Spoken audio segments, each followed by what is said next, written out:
ಭಾಗದ ಶಾಸಕರಾದಂತ ನಾರಾ ಭರತ್ ರೆಡ್ಡಿ ಅವರು ಬಹುಶಃ ಇವತ್ತು ಸಣ್ಣ ವಯಸ್ಸಿನಲ್ಲಿ MLA ಆಗಿದ್ದಾರೆ.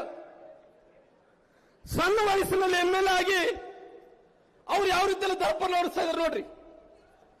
ನಾನಾಗಿರ್ಬೋದು, ಜನಾರ್ದನ್ ರೆಡ್ಡಿ ಅವರಾಗಿರ್ಬೋದು, 30 ವರ್ಷಗಳ ಕಾಲ ರಾಜಕಾರಣ ಮಾಡಿ ಸುಮಾರಿಗೆ ನಾನು ಕೂಡ 6 ಬಾರಿ MLA ಆಗಿದೆ, 1 ಬಾರಿ MP ಆಗಿದೆ, 4 ಬಾರಿ ಮಂತ್ರಿ ಆಗಿದೆ, ಅವ್ರು ಕೂಡ 2 ಬಾರಿ ಶಾಸಕರಾದ ಮಂತ್ರಿಗಳಾಗಿದೆ, ಅನೇಕ ಮಂತ್ರಿಗಳಾಗಿದ್ವಿ.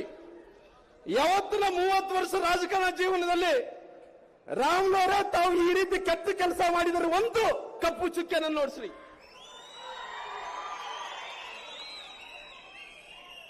ಆದ್ರೆ ಅವರು ಮಾಡಿದಂತ ನಾರಾ ಭರತ್ ರೆಡ್ಡಿ ಅವರು ಬಂದು ಅವ್ರ ಮಾತುಗಳು ನೋಡ್ರಿ. ಲಂಡನ್ ಅಲ್ಲಿ ಓದಿನಿ ಅಂತಾನ, ನಾನು ಶ್ರೀಮಂತ ಅಂತಾನ, ನಮ್ಗೇನು ಕಡಿಮಿಲ್ಲ ಅಂತಾನ, ಏನು ಬಾಯಿ ಬಂದಾಗ ಮಾತಾಡ್ತಾನ. ಸ್ವಾಮಿ ಎಲ್ಲಿ ಹೋದ್ರೆ ಏನು, ಎಲ್ಲಿ ಎಷ್ಟು ದೊಡ್ಡ ಶ್ರೀಮಂತ ಆದ್ರೆ ನೀನು? ಸ್ವಾಮಿ ಎಲ್ಲಿ ಓದಿದ್ದು ಮುಖ್ಯ ಅಲ್ಲ, ನೀನೆಟ್ಟು ಎಷ್ಟು ದೊಡ್ಡ ಶ್ರೀಮಂತ ಅನ್ನೋದು ಮುಖ್ಯ ಅಲ್ಲ. ನಮ್ಮ ಇಂದಿರಾನಗರದಲ್ಲಿ APMC ಬಡವರ ಮಕ್ಕಳಿಗೆ ಯಾವ ರೀತಿ ಸಂಸ್ಕಾರ ಇದೆಯೋ ಆ ಸಂಸ್ಕಾರವನ್ನು ಕಲಿಯತಕ್ಕಂತ ಆಗಬೇಕು. ಯಾಕಂದ್ರೆ ಇವತ್ತು 1ನೇ ತಾರೀಕಿಗೆ ನಾವು 2026ಕ್ಕೆ ಕಾಲಿಡ್ತಾ ಇದ್ದೀವಿ. ಆ 2026ಕ್ಕೆ ಕಾಲಿಡುವಂತ ಸಂದರ್ಭದಲ್ಲಿ, ಹೊಸ ವರ್ಷಕ್ಕೆ ಪ್ರವೇಶ ಮಾಡುವಂತ ಸಂದರ್ಭದಲ್ಲಿ ಎಲ್ಲರಿಗೂ ಖುಷಿಯಿಂದ 2025ನೇ ಇಸ್ವಿ ಮುಗಿತು, 26ನೇ ಇಸ್ವಿಗೆ ಬರಮಾಡ್ಕೊಂತ ಇದ್ವಿ. ಆದ್ರೆ ನಾರಾ ಭರತ್ ರೆಡ್ಡಿ ಅವರು ಜನಾರ್ದನ್ ರೆಡ್ಡಿ ಮನೆಗೆ ಹೋಗಿ ಗುಂಡಾರ್ಸಂತ ಕೆಲಸ ಮಾಡ್ತಾ ಇದಾರ. ಇವತ್ತು ನಾನು ಕೇಳ್ತಾ ಇದ್ದೀನಿ, ಇವತ್ತು ಜನಾರ್ದನ್ ರೆಡ್ಡಿ ಅವರ ಮನೆಯೇ ನಿಮಗೆ ಬ್ಯಾನರ್ ಕಟ್ಟಕ್ಕೆ ಬೇಕಾಗಿತ್ತ? ಬೇರೆ ಎಲ್ಲಿ ಸ್ಥಳ ಇದ್ದಿಲ್ಲನಾ? ಏನ್ ಇವತ್ತಂದ್ರೆ ಜನಾರ್ದನ್ ರೆಡ್ಡಿ ಅವರ ಮನೆಗೆ ಹೋಗ್ಬೇಕು, ಬ್ಯಾನರ್ ಕಟ್ಟೋ ವಿಚಾರದಲ್ಲಿ ಜಗಳ ಪ್ರಾರಂಭ ಮಾಡಬೇಕು, ಅದರ ದೊಡ್ಡದು ಮಾಡಬೇಕು. ದೊಡ್ಡದು ಮಾಡಿದ ನಂತರ ಅವ್ರ ಮನೆಗೆ ನುಗ್ಗಿ ಏನೋ ಮಾಡಿ ಅನಾಹುತ ಮಾಡಿ ನಾವು ಇಡೀ ಕರ್ನಾಟಕ ರಾಜ್ಯಕ್ಕೆ ಹೆಸರು ತಂದ್ಕೋಬೇಕಂದೇಳಿ ಹೋಗಿ ಬೊಕ್ಕ ಬಾರ್ಲಿ ಬಿದ್ದಿದ್ದಾರ. ಇವತ್ತು ನಮ್ಮ ಕಾರ್ಯಕರ್ತರು ಎಲ್ಲರೂ ಕೂಡ, ಬಹುಶಃ ನಮ್ಮ ಹೆಣ್ಮಕ್ಳ ಕಾರ್ಯಕರ್ತರಿಗೆ ನಾನು ಅಭಿನಂದನೆಗಳು ಸಲ್ಲಿಸ್ತೀನಿ, ನಮ್ಮೆಲ್ಲ ತಾಯಂದರಿಗೆ ನಾನು ಅಭಿನಂದನೆಗಳು ಸಲ್ಲಿಸ್ತೀನಿ. ಯಾಕಂದ್ರೆ ಅವತ್ತಿನ ಸಂದರ್ಭದಲ್ಲಿ 7-7.5 ಪಾಸ್ ಈ ಗಲಭೆ ಆದಂತ ಟೈಮಲ್ಲಿ ಅವತ್ತು ಯಾರಿಲ್ಲ. ನನ್ನ ಸೋದರರಾದಂತ ಸುರೇಶ್ ಬಾಬು ಅವರು ಇದ್ರು. ಅವತ್ತು ಜನಾರ್ದನ್ ರೆಡ್ಡಿ ಅವರು ಹೇಳಿದ್ರು, ಸ್ವಾಮಿ ಶ್ರೀರಾಮ್ಲವರೇ, ನಾನು ಕುರ್ವಾಡದಿಂದ ನಾನು ಬರ್ತಾ ಇದ್ದೀನಿ.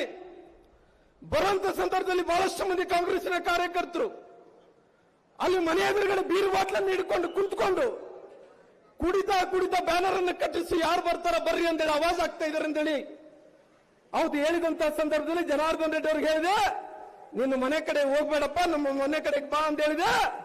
ಅವತ್ತು ಬಂದಂತ ಸಂದರ್ಭದಲ್ಲಿ ನಾವು ಜನಾರ್ದನ್ ರೆಡ್ಡಿ ಅವರು ನಾವು ಅವ್ರ ಮನೆಗೆ ಹೋಗ್ತಾ ಇದ್ವಿ.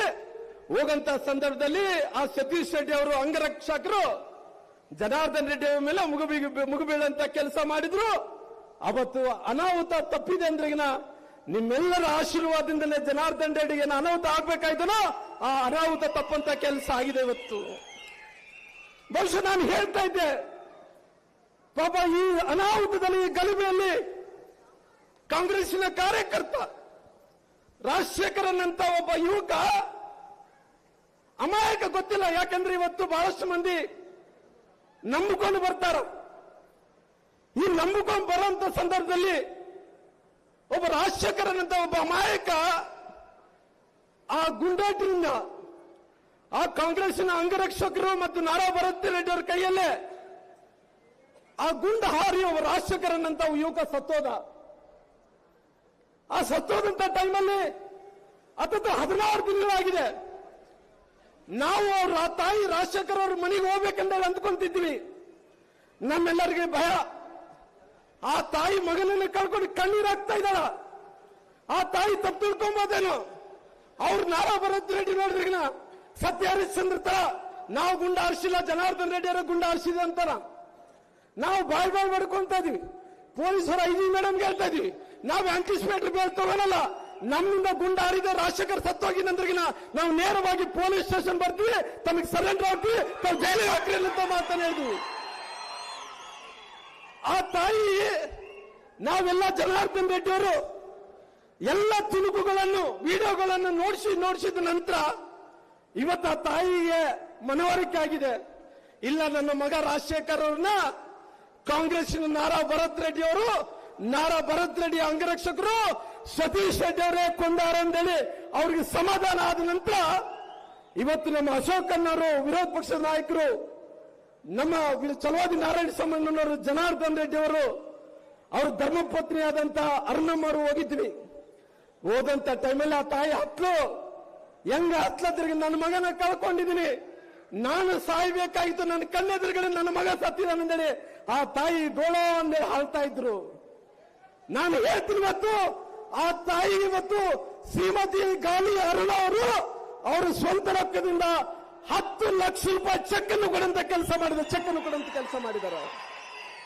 10 ಲಕ್ಷ ರೂಪಾಯಿ ತಾಯಿ ಮುಂದೆ ನಿನ್ನ ಮಗ ಏನು ಸತ್ತಾನೋ, ನಿನ್ನ ಮಗಗೆ ನಾವು ತನಿಖೆಯನ್ನು ಮಾಡಿಸ್ತೀವಿ, ಯಾರು ನಾರಾ ಭರತ್ ರೆಡ್ಡಿ ಅವರನ್ನು ಕೊಲ್ಲಿದಾರೋ ಅವ್ರಿಗೆ ಶಿಕ್ಷೆ ಕೊಲ್ಲುವಂತ ಕೆಲಸ ಮಾಡ್ತೀವಿ ಅಂತ ಮಾತನ್ನು ಕೂಡ ಹೇಳಿದಾರ. ಸ್ವಾಮಿ, ಇವತ್ತು ರಾಜಶೇಖರನಂತ ಯುವಕ ಸತ್ತ ಮೇಲೆ ಯಾರು ಅರೆಸ್ಟ್ ಮಾಡಬೇಕಾಗಿತ್ತು? ನಾರಾ ಭರತ್ ರೆಡ್ಡಿ ಅವ್ರನ್ನ, ಸತೀಶ್ ರೆಡ್ಡಿ ಅವ್ರನ್ನ ಅರೆಸ್ಟ್ ಮಾಡಬೇಕಾಗಿತ್ತು. ಪೊಲೀಸರು ತಪ್ಪು ಚರ್ಮ. ಬಹುಶಃ ನನಗೆ ಗೊತ್ತಿದೆ, ಇವತ್ತು ಪೊಲೀಸರಿಗೆ ನಾನು ಹೇಳ್ತೀನಿ, ಸರ್ಕಾರಕ್ಕೆ ಹೇಳ್ತೀನಿ, ಸ್ವಾಮಿ ಅಧಿಕಾರ ಇದಂದೇಳಿ ಇವತ್ತು ನಾರಾ ಭರತ್ ರೆಡ್ಡಿ ಅವರು ತಪ್ಪಿಸಬಹುದು. ನಿಮ್ಮ ಹತ್ರ ಸರ್ಕಾರ ಇದೆ, ಸರ್ಕಾರ ಜೊತೆ ಅಧಿಕಾರ ಇದೆ. ಬಹುಶಃ ನಿಮ್ಮೆಲ್ಲರಿಗೂ ನಾನು ಹೇಳ್ತಾ ಇದ್ದೀನಿ, ಮುಂದಿನ ದಿನಗಳಲ್ಲಿ ನನಗೆ ಕೂಡ ಅವಕಾಶ ಸಿಗುತ್ತೆ. ನಾರಾ ಭರತ್ ರೆಡ್ಡಿ ಅವರು ಪಾತಾಳದಲ್ಲಿದ್ದರೆ ಕೂಡ ನಾರಾ ಭರತ್ ರೆಡ್ಡಿ ಅವರೇ ನೆನಪಿಡ್ಕೋಬೇಕು. ತಾವು ನಾರಾ ಭರತ್ ರೆಡ್ಡಿ ನೆನಪಿಡ್ಕೋಬೇಕು. ನೀನು ಪಾತಾಳದಲ್ಲಿ ಬಚ್ಚಿಕೊಂಡಿದ್ರು ಕೂಡ, ನೀನು ಪಾತಾಳದಲ್ಲಿ ಬಚ್ಚಿಕೊಂಡಿದ್ರು ಕೂಡ, ನಿನ್ನ ಹುಡುಕಿ ಹಿಡ್ಕೊಂಡ್ಬರ್ತೀನಿ ಅಂತಿರ್ಲಿ. ಇದು ನನ್ನ ಸವಾಲು. ಇದು ಭಾರತೀಯ ಜನತಾ ಪಾರ್ಟಿಯ ಒಬ್ಬೊಬ್ಬ ಕಾರ್ಯಕರ್ತರ ಸವಾಲಿದು, ಒಬ್ಬೊಬ್ಬ ಕಾರ್ಯಕರ್ತರ ಸವಾಲು. ನಾರಾ ಭರತ್ ರೆಡ್ಡಿ ಇವತ್ತು ಅಧಿಕಾರ ಇದೆ ಅಂದೇಳಿ, ಪೊಲೀಸ್ ದರ್ಪ ಇದೆ ಅಂದೇಳಿ ಇವತ್ತು ತಾವೇನು ತಪ್ಪಿಸ್ಕೊಂತ ಇದ್ರ. 2028ರಿಗೆ ಸೂರ್ಯಚಂದ್ರ ಎಷ್ಟು ಸತ್ಯನೋ ಭಾರತೀಯ ಜನತಾ ಪಾರ್ಟಿ ಸರ್ಕಾರ ಬರುವಷ್ಟು ಸತ್ಯ ಆಗಿದೆ.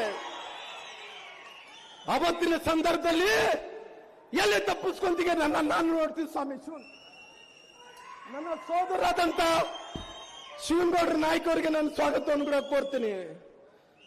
ಸ್ವಾಮಿ, ಅವತ್ತು ನೋಡ್ತೀನಿ ನಿನ್ನ ಯಾರು ರಕ್ಷಣೆ ಮಾಡ್ತಾರಂದೇಳಿ, ನಾನು ನೋಡ್ತೀನಿ. ಬಹುಶಃ ರಾಜಶೇಖರ್ ಸತ್ತಿದ್ದಕ್ಕೋಸ್ಕರವಾಗಿ ಪೊಲೀಸರಿಗೆ ಕೈ ಆಗಲ್ಲನ ನಿಮ್ಗೆ ನಾರಾ ಭರತ್ ರೆಡ್ಡಿ ಅರೆಸ್ಟ್ ಮಾಡಕ್ಕೆ? ಏನ್ ಮಾಡ್ತಾ ಇದ್ರಿ ತಾವು? ಕಾನೂನನ್ನು ರಕ್ಷಣೆ ಮಾಡಂತ ತಾವು ಕಾನೂನನ್ನೇ ಗಾಳಿ ತುರಂತ ಕೆಲಸ ಮಾಡ್ತಾ ಇದ್ರಿ. ಬಹುಶಃ ರಾಜಶೇಖರ್ ಸತ್ತ ಅಮಾಯಕ, ಅವನ್ನ ನೀವು ಅರೆಸ್ಟ್ ಮಾಡಕ್ಕಾಗಲಿಲ್ಲ. ಆ ಗುಂಡಿನ ದಾಳಿನಲ್ಲಿ ಶ್ರೀರಾಮುಲು ಜನಾರ್ದನ್ ರೆಡ್ಡಿ ಸತ್ತಿದ್ರು ಕೂಡ ಇದೇ ಪರಿಸ್ಥಿತಿಯಲ್ಲಿ ನೋಡ್ತಾ ಇದ್ದೀವಿ ನಾವು. ಇದೇ ಪರಿಸ್ಥಿತಿಯಲ್ಲಿ ನೋಡ್ತಾ ಇದ್ದೀವಿ. ಯಾರು ಜವಾಬ್ದಾರಿ? ನಾರಾ ಭರತ್ ರೆಡ್ಡಿ ಅವರು ಇವತ್ತು ಅವ್ರು ಏನ್ ಬೇಕಾದ್ರೆ ಮಾಡ್ಬೋದು ಅಂತ ತಿಳ್ಕೊಂಡಾನ. ಬಹುಶಃ ಮುಂದಿನ ದಿನಗಳಲ್ಲಿ ಇವತ್ತು ಆದಂತ ಘಟನೆ ಏನಿದೆನೋ ಬಹುಶಃ ನಿಮಗೆ ಸರ್ಕಾರ ರಕ್ಷಣೆ ಮಾಡಬಹುದು, ಅಧಿಕಾರಿಗಳು ಸರ್ಕಾರ ತಪ್ಪಿಸಬಹುದು. ನಾಳೆ ಚುನಾವಣೆಯಲ್ಲಿ ಜನರಿದಂತ ತಪ್ಪಿಸ್ಕೊಳ್ಳೋಕೆ ಸಾಧ್ಯವೇ ಇಲ್ಲ ಅಂತ ಮಾತನ್ನ ಹೇಳ್ತೀನಿ.